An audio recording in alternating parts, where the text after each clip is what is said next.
Bonjour petits et grands lecteurs, j'espère que vous allez bien. On se retrouve aujourd'hui pour un book haul, pas si petit que ça. J'ai déjà lu pas mal de choses, il y a des services presse qui sont tombés, il y a une série que j'ai dévorée mais qui est très facile à lire et qui est assez courte en termes de tomes, pas en termes de longueur de série, mais les tomes font dans les 300 pages, donc ça c'était très bien. Et j'ai acheté pas mal de choses qui ne sont pas de l'imaginaire, tout simplement parce que j'ai besoin de faire une petite pause avec l'imaginaire.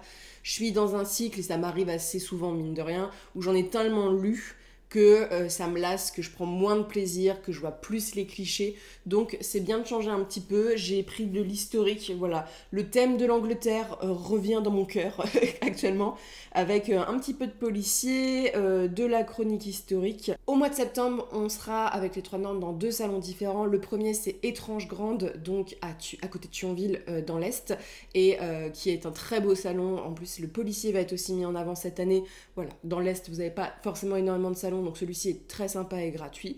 Et vous avez Hypermonde, donc à Bordeaux, hein, donc à Mérignac, sur la place centrale, dont j'ai très hâte d'aller aussi, parce que c'est un festival que j'adore. Et donc, amis bordelais et du Sud, parce que pour moi, Bordeaux, c'est le Sud de la France, c'est l'occasion de voir les Trois Nornes, et j'ai vraiment hâte, parce que l'année dernière, ça s'était tellement bien passé, que ça fait partie de mes petits salons chouchous aussi en ce moment. Cette vidéo est en partenariat avec la plateforme Nextory. Nextory, je vous en ai déjà parlé au mois de juillet, mais c'est une plateforme qui est la seule plateforme à vous proposer tous les formats numériques, que ce soit du e-book, des journaux, de la presse, mais aussi du livre audio avec notamment des séries audio exclusives que vous pouvez consulter autant sur votre portable que sur votre tablette et qui vous donne accès à un catalogue de plus de 350 000 titres. Alors Nextory, vous en avez déjà entendu beaucoup parler, c'est une plateforme que je trouve assez géniale, notamment avec le livre audio, parce que vous avez énormément de choix et que le livre audio c'est bien pratique dans la vie de tous les jours. Que vous soyez parent, que vous conduisiez beaucoup sur la route comme moi, ça permet d'écouter un petit livre audio tranquillement à la place de la radio. En plus, en voiture, l'application est enfin disponible sur CarPlay. Aujourd'hui, je vous propose de découvrir l'application 45 jours gratuite. Au lieu de l'offre standard des 14 jours habituels, Nextory, vous allez trouver vraiment pour tous les goûts, hein, que vous aimez la littérature classique, générale, la romance. Moi, je suis plutôt fantasy, donc en fantasy, ce que j'aime, c'est que tu vas retrouver autant des grands classiques de la littérature, hein. On a Tolkien, on a George R. Martin, on a aussi des œuvres qui s'apparentent un peu plus à la jeunesse, je pense notamment à Philippe Pullman, et on a aussi des choses qui sont un peu plus dans la nouveauté, notamment dans la nouveauté d'auteurs français. C'est quelque chose que vous savez que j'aime bien mettre en avant. Vous avez notamment un livre que j'ai bien aimé de Claire Duvier qui s'appelle Un long voyage. On suit un jeune garçon qui était issu d'une bonne famille qui va être engagé comme le secrétaire privé d'une ambassadrice qui se retrouve mêlée à des complots politiques, à une instabilité voilà, dans le pays dans lequel elle est envoyée. Et c'est lui qui va raconter l'histoire de cette femme, de sa relation avec cette femme, avec des créatures fantastiques assez originales. J'ai beaucoup aimé. Je vous mets en barre d'infos le petit lien pour bénéficier des 45 jours via ma landing page. Et je vous laisse découvrir Nextory et ses nombreux titres. J'ai reçu 2 services presse. Je vais avoir plus de services presse à partir de septembre, hein, parce que la rentrée littéraire de l'imaginaire est plutôt en octobre, hein. Le mois de l'imaginaire est en octobre, il y a plus de sorties en octobre qu'en septembre. Ce sont 2 livres qui sortent, je crois, en août, voilà, fin août, le 22 août, les deux, d'un nouvel éditeur avec qui je travaille, hein, donc c'est-à-dire qu'il m'envoie gratuitement les livres, je suis pas rémunérée. C'est un éditeur dont j'aime beaucoup le travail esthétique, notamment de leur format poche, et c'est donc Gallimaster. Et j'ai choisi donc Les Enfants Loups de Vera Buck. Alors, c'est des épreuves non corrigées, donc le visuel va être, je pense, le même pour la couverture, mais je pense que le papier et tout, je peux pas le juger dans le sens que ça sera assez différent, je pense, au niveau de la sortie. C'est un policier, un petit peu thriller, pas fantastique du tout, mais j'avais bien aimé le pitch de départ. Le nom du village est à coucher dehors parce que je crois que ça se passe en Allemagne, l'autrice est allemande. C'est Jacob Luster, donc c'est un petit village qui se situe vraiment dans une montagne perdu, où il y a une communauté qui vit et où tout va être bouleversé du jour où une antenne téléphonique va être mise en place et où le pasteur va un petit peu faire peur à tout le monde en disant que le mal arrive. On débute le livre avec un prologue assez angoissant et très réussi d'une jeune femme qui se retrouve piégée sous terre et qui essaye de sortir de tunnel. C'est un roman qui va partir sur une disparition. On suit beaucoup de personnages de cette communauté et de gens à l'extérieur de ces communautés, avec la seule fille du village qui reste, qui va disparaître du jour au lendemain. et où son meilleur ami va essayer de chercher ce qui s'est passé, où la professeure des écoles va aussi se mêler un petit peu de cette enquête-ci. C'est une ambiance assez lourde, assez réussie sur l'ambiance. Voilà, il n'y a pas du tout le côté fantastique, mais je trouve que le côté montagne, reclus, avec des gens un peu spéciaux, c'est assez réussi. Et il y a tout un délire avec les loups dans la montagne, sur le respect du loup, est-ce qu'il faut le chasser et tout. C'était vraiment très très cool. Gallimaster a pas vraiment, je pense, de collection de fantasy actuellement, plus de science-fiction. Là, on est sur une sorte c'est même pas une uchronie, c'est... Oui, d'une sorte où les femmes, en fait, ont brisé le patriarcat et où les hommes sont devenus les gens qui ne sont pas dominants dans la société. C'est 11% de Maren Uthaug, qui est norvégienne. C'est un livre qui prend pour partie donc où les femmes ont réussi à accéder au pouvoir et ont appliqué un matriarcat qui est assez violent, hein, c'est-à-dire que 11% des hommes sont autorisés à vivre justement parce que les hommes, et ça se base sur les chiffres actuels, hein, sont plus prompts à tuer, à massacrer, à faire des guerres et ce genre de choses. Donc pour avoir une société équilibrée et dans la paix, on limite le nombre des hommes dans ce récit-ci. Et donc les hommes ne servent qu'à la reproduction, qu'au plaisir ou qu'à l'entretien d'une certaine manière dans des centres. Voilà, ils sont vraiment là pour le plaisir et enfanter. Voilà, on se sert d'eux.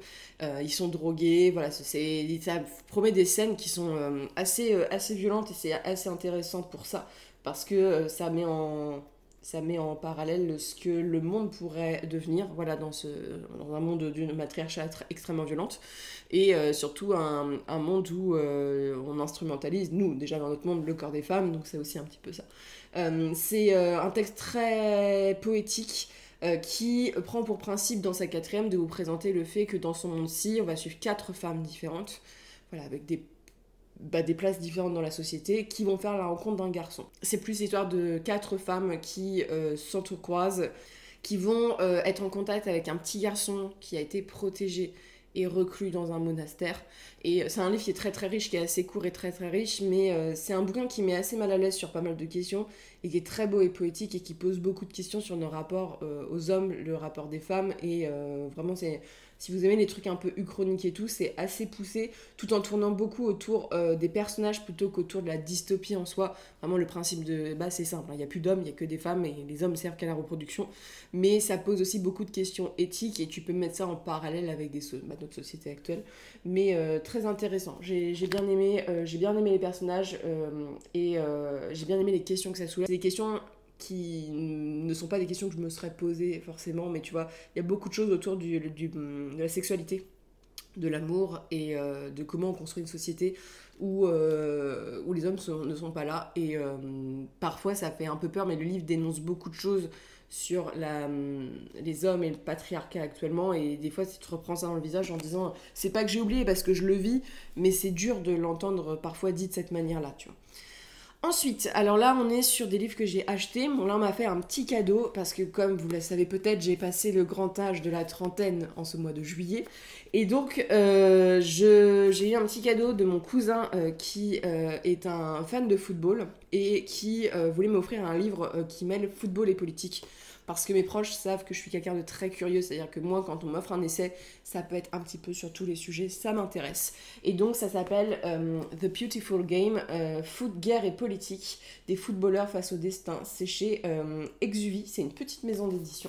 Et donc, je vais vous lire la quatrième parce qu'il me l'a offert, j'ai pas regardé, mais c'est écrit par Romain Molina, des enquêtes pour le New York Times, le Guardian, la BBC et CNN. C'est donc sport le plus médiatisé au monde. Le football a toujours représenté un enjeu de pouvoir. À la confluence d'intérêts économiques, diplomatiques, politiques et sociaux, il a été l'étendard de divers régimes, l'utilisant pour unir leurs nations sous l'œil complice de la FIFA. Du Guatemala au Yémen, du Fidel Castro au Khmer Rouge, en passant par le fils aîné de Saddam Hussein, The Beautiful Game retrace le destin entrelacé de ses entraîneurs et joueurs lancés à la poursuite d'un ballon, malgré l'exil, le génocide, la guerre ou la torture. Au fil d'anecdotes et d'entretiens improbables mêlant géopolitique, foot, culture, joie et drame humain, Romain Molina dresse l'histoire de ces héros de l'ombre courant malgré eux devant les grands dangers. Derrière leur passion se cache souvent une tragédie. Donc voilà, moi ça m'a fait très plaisir parce que ma famille et mes proches, qui ont à peu près mon âge, décident de m'offrir des livres qu'ils ont aimés. Donc ça me fait plaisir de découvrir aussi ce qu'ils ont aimé et ça a l'air hyper passionnant. Et lui a adoré et je pense que je vais apprendre pas mal de choses sur la politique.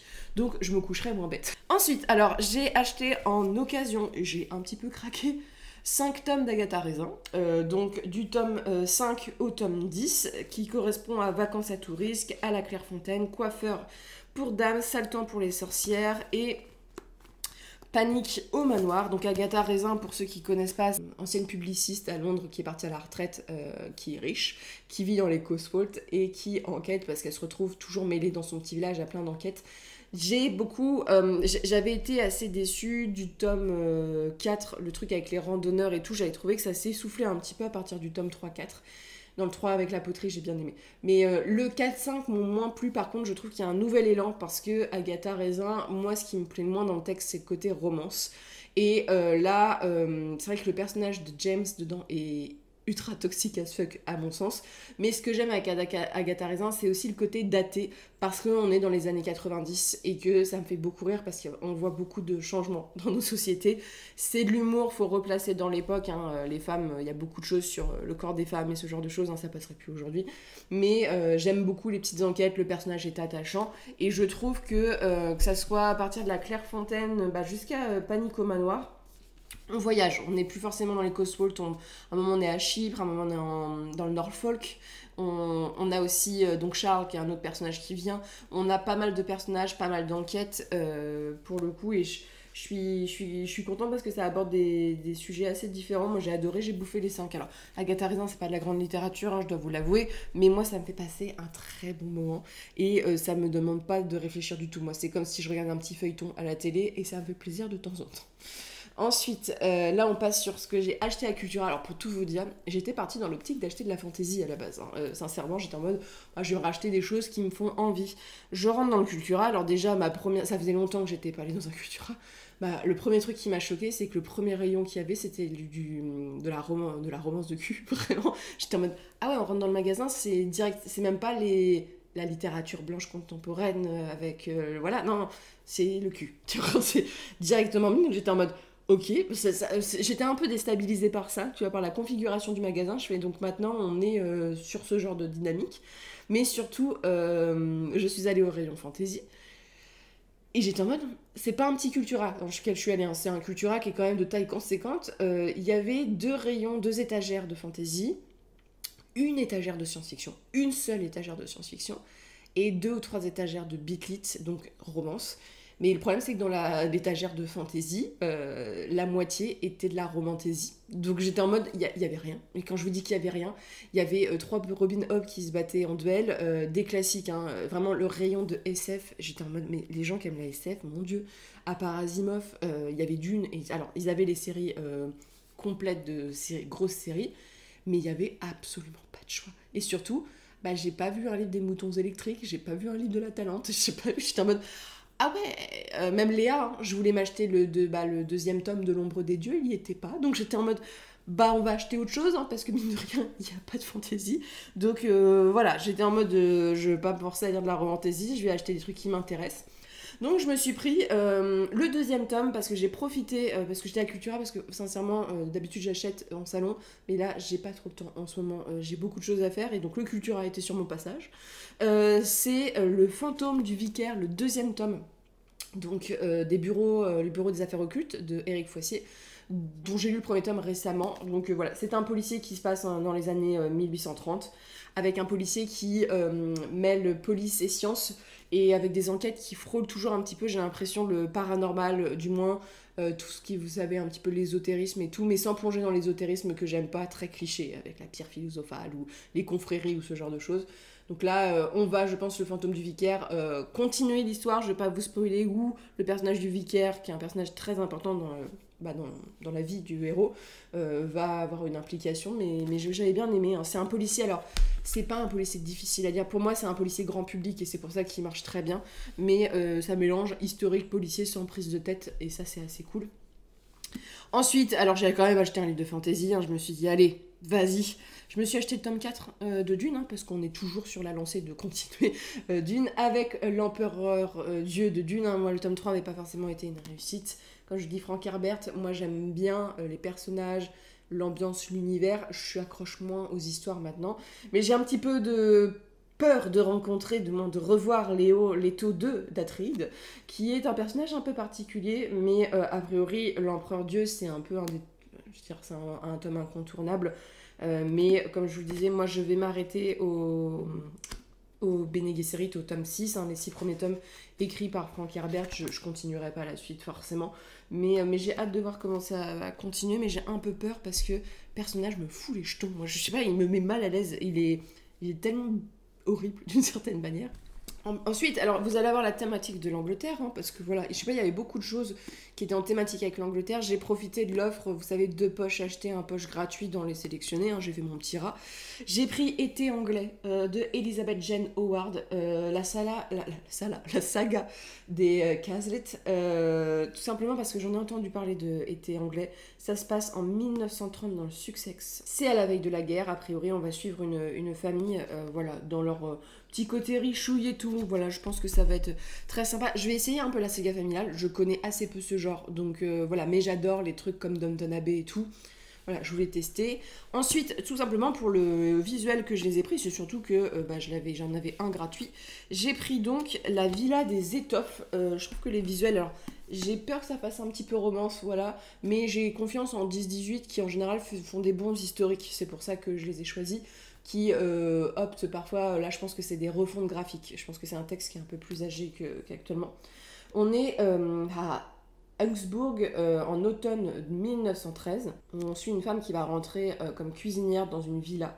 Je pense pas que ça se passe en Angleterre, les noms font très allemand ou néerlandais. Une jeune fille qui fait son entrée dans le monde, un héritier qui semble étranger à toute l'agitation de la maison et qui a l'air d'être destiné à prendre ses distances avec sa famille. Et qui a l'air de tomber amoureux de la domestique. Bon, bref. Je pense que ça va être une saga familiale. Je le lis parce que je pense que ça va plaire à ma mère et à ma grand-mère. Mais voilà, pour le coup, c'est comparé à Downton Abbey. C'est écrit par une Allemande. Donc je pense que ça se passe dans un manoir allemand. Mais je trouvais que le château faisait très écossais. Donc ça a parlé à mon petit cœur.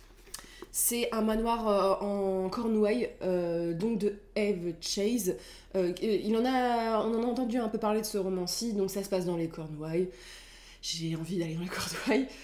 En 1968, à Pencrow. Côté, il compare à Daphné du Maurier, mais un petit côté gothique dans le sens qu'il y a eu un drame dans le manoir, qu'on revient des années après, et pour un mariage, et où il y a des sombres mystères dans ce manoir, des lapins a priori. Et qu'il y a des secrets, des mensonges et tout. Voilà, c'est comparé à Daphné du Maurier. J'ai très très hâte. Et l'autrice a écrit un autre livre qui s'appelle Les filles du manoir Foscott. Donc j'ai très envie de le lire. Voilà, je suis dans l'ambiance manoir. En ce moment, j'ai besoin de lire des trucs assez légers, tout simplement parce que je suis en période de correction et que la fantasy, c'est dur à lire. Du genre vraiment, là je suis en train de lire Le Souffle de Sif. J'apprécie beaucoup le tome 2, mais c'est le seul tome, on va dire, depuis quelques semaines. Et enfin, alors, il est posé sur le... C'est lui qui tient la caméra, donc je vais vous le mettre ici. J'ai reçu le guide du routard du Japon. Voilà, je le dis parce que c'est important, le guide du routard est une valeur sûre. Donc voilà, parce que normalement je pars au Japon l'année prochaine, donc ça va être très très chouette. Mais j'ai commencé à le feuilleter et voilà, le guide du routard, moi je suis une convaincue du fait que ça permet, quand on connaît pas un pays, d'éviter les problèmes, voilà, et d'avoir pas mal d'adresses et tout. Alors le Japon, c'est un pays que j'aime beaucoup, dont je me suis déjà renseignée, donc je sais un petit peu ce que je vais faire. Même si vous êtes allé au Japon, n'hésitez pas à faire une petite liste de trucs qui vous ont plu.